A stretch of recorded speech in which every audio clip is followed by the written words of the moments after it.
श्री गुरुदेव दत्त. श्री स्वामी समर्थ. मी वर्षा माझ्या YouTube चॅनलमध्ये तुमचं स्वागत करते आहे. स्वामी तुमच्या सर्व चांगल्या इच्छा मनोकामना पूर्ण करोत अशी स्वामीचरणी प्रार्थना करून मी या आजच्या व्हिडिओला सुरुवात करते आहे. बघा 18 सप्टेंबर ते 2 ऑक्टोबर पर्यंत आपल्याला पितरांची सेवा करण्याची सुवर्ण संधी मिळालेली आहे. कारण लवकरच पितृपक्षाला लवकरच सुरुवात होणार आहे.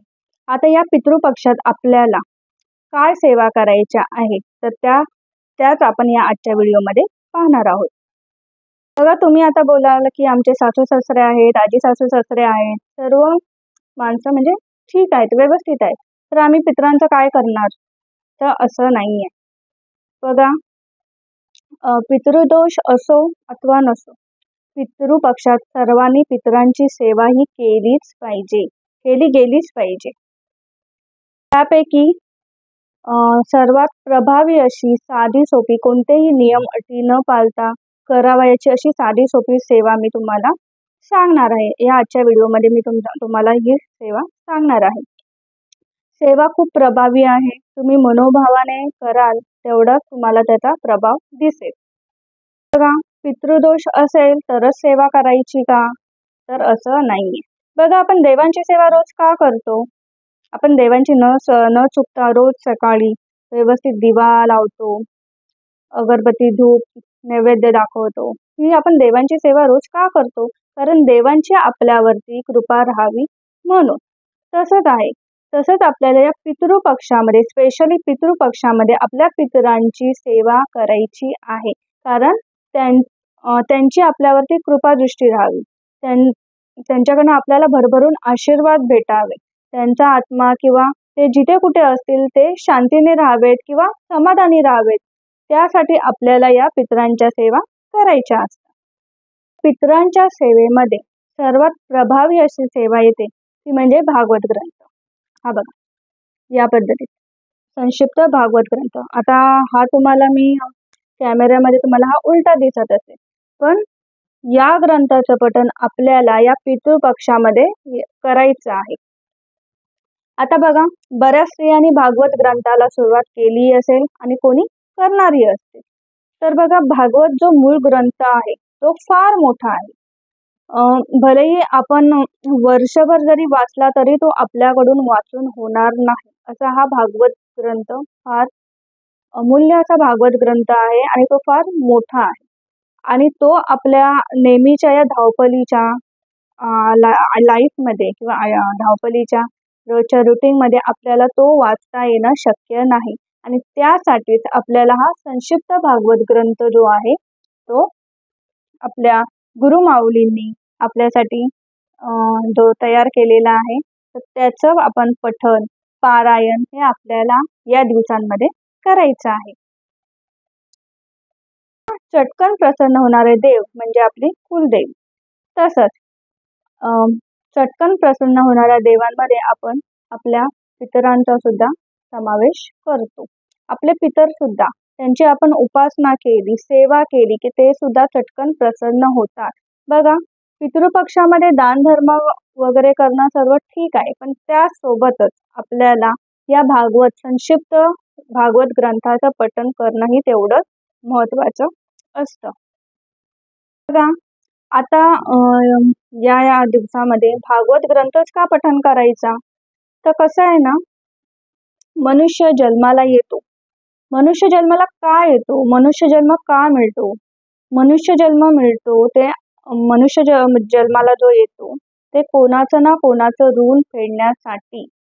कोणाचं ना कोणाचं आपल्यावरती ऋण असेल तर ते फेडण्यासाठी आपल्याला हा मनुष्य जन्म मिळालेला असतो.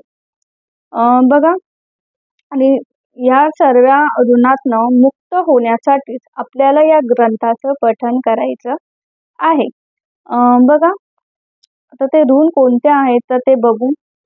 मनुष्य, देवऋण, ऋषी ऋण, पितृऋण, भूत ऋण ही 5 ऋण सोबत घेऊनच जन्माला येतो. पितृऋणातनं जर मुक्त होता आलं नाही तर प्रखर पितृदोष निर्माण होतो व त्याचे परिणामही आपल्यासोबत आपल्या कुटुंबाला भोगावे लागतात. बघा, असा प्रखर पितृदोष निवारण करण्यासाठी खर्चिक उपाय करण्यापेक्षा संक्षिप्त भागवत ग्रंथाचं मनोभावन वाचन मनन चिंतन करणं हा यावरती रामबाण उपाय आहे. आणि हे असं मी बोलत नाही, तर हे खुद्द आपले गुरु माऊली जे आहेत, परमपूज्य गुरु माऊली अत्यंत तळमळीने आपल्याला त्यांच्या या हितगुजातून नेहमीच सांगत असतात. त्यांच्याच प्रेरणा, आशीर्वाद, मार्गदर्शन व दिव्य छत्रछायेखाली हा ग्रंथ तयार करण्यात आलेला आहे. हा अत्यंत सोप्या आपल्या मराठी प्राकृतिक भाषेमध्ये हा ग्रंथ लिहिलेला आहे आणि खूप लहान आहे. 1 ते 2 तासामध्ये हा ग्रंथ होतो. आपलं वाचन 1.5 ते 2 तासामध्ये याचं होतं आणि अत्यंत सोप्या पद्धतीमध्ये तो लिहिलेला आहे. फार मोठाही नाही आहे.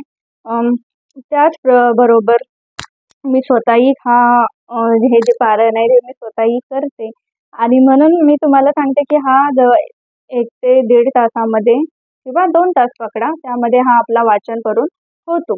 बघा, कितीही प्रखर पितृदोष असून दे आणि कोणत्याही प्रकारचा दोष असून दे, त्याचं निवारण ह्या ग्रंथाच्या वाचनाने होतं.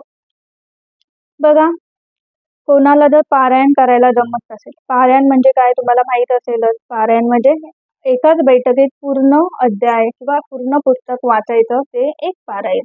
तर जर कोणाला एक पारायण हे करायला जमत नसेल, तर या पितृ पक्षामध्ये तुम्ही अगदी रोज एक अध्याय जरी वाचलात तरी सुद्धा चालणार आहे.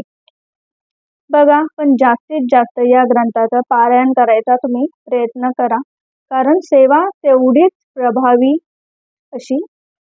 ही खूप प्रभावी अशी आहे, ज्याने कोणत्याही प्रकारचे दोष निवारण्याची ताकद या ग्रंथामध्ये आहे. बघा, या पारायणाचे फार नाही पण काही असे नियम आहेत. पारायण करताना मांसाहार करायचा नाहीये. संकल्पयुक्त पारायण करणार असाल तर ब्रह्मचर्य व्रताचं पालन करायचं आहे. त्याचबरोबर परअन्न सुद्धा वर्ज्य करायचं आहे, तर कारण परअन्नातनं खूप दोष लागतात. परअन्न सेवन केल्याने त्याच्यातनं बरेचदा खूप दोष लागले जातात. त्यामुळे परअन्न टाळायचंच आहे. कोणाकडलं काहीही खायचं पियायचं नाहीये. त्याचबरोबर या पितृपक्षामध्ये तुम्ही जास्तीत जास्त या ग्रंथाचं पठण करायचा प्रयत्न करा. बरं, हा ग्रंथ तुम्ही केव्हाही वाचलात तरी चालणार आहे. अगदी 12:30, 1, 12 या दरम्यान जरी वाचला तरी चालणार आहे. दुपारी वाचला तरी चालणार आहे. संध्याकाळी वाचला तरी चालणार आहे. पण अगदी रात्री 9-10 वाजेपर्यंत नको. जेमतेम संध्याकाळी दिवे लागण्याच्या वेळेपर्यंत तुम्ही हा ग्रंथ वाचू शकता, केव्हाही वाचू शकता. याच्यात या अटी नाही. फक्त परअन्न घेणं टाळायचं आहे, कारण अन्नातून खूप दोष लागतात. आणि जर संकल्पयुक्त पारायण करणार असाल तर ब्रह्मचर्याचं पालन करायचं आहे. बघा, कधी कधी आपण बोलतो ना की बाबा इथे भेटलास पुन्हा भेटू नकोस. तो माणूस भेटतो कारण त्याचं आपल्यावरती काही ना काही ऋण असतं, म्हणून तो माणूस भेटतो आपल्याला. पण आपण आधीच इतकं त्रस्त असतो त्या व्यक्तीपासून की आपण मनात कधी कधी बोलतो की बाबा इथे भेटलास तर पुन्हा भेटू नको. तर अशाच गोष्टीसाठी आपल्याला हे जे पारायण आहे ते करायचं आहे. कारण कोणताही प्रखर पितृदोष असो, कोणतंही ऋण असो, त्याच्यातनं आपली सुटका करावी अशी जर वाटत असेल तर या ग्रंथाचं पारायण करणं फार महत्त्वाचं आहे.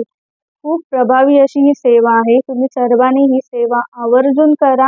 तुम्हा सर्वांना माझी कळकळीची विनंती आहे, कोणताही दोष असो, कोणताही पितृदोष असो किंवा कोणत्याही प्रकारचा त्रास असो, तो फक्त या ग्रंथाच्या पारायणाने सुटेल. त्यासाठी सर्वांनी या ग्रंथाचं आवर्जून पठण करावं अशी तुम्हा सर्वांना माझी कळकळीची विनंती.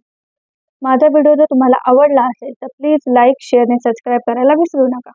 श्री स्वामी समर्थ.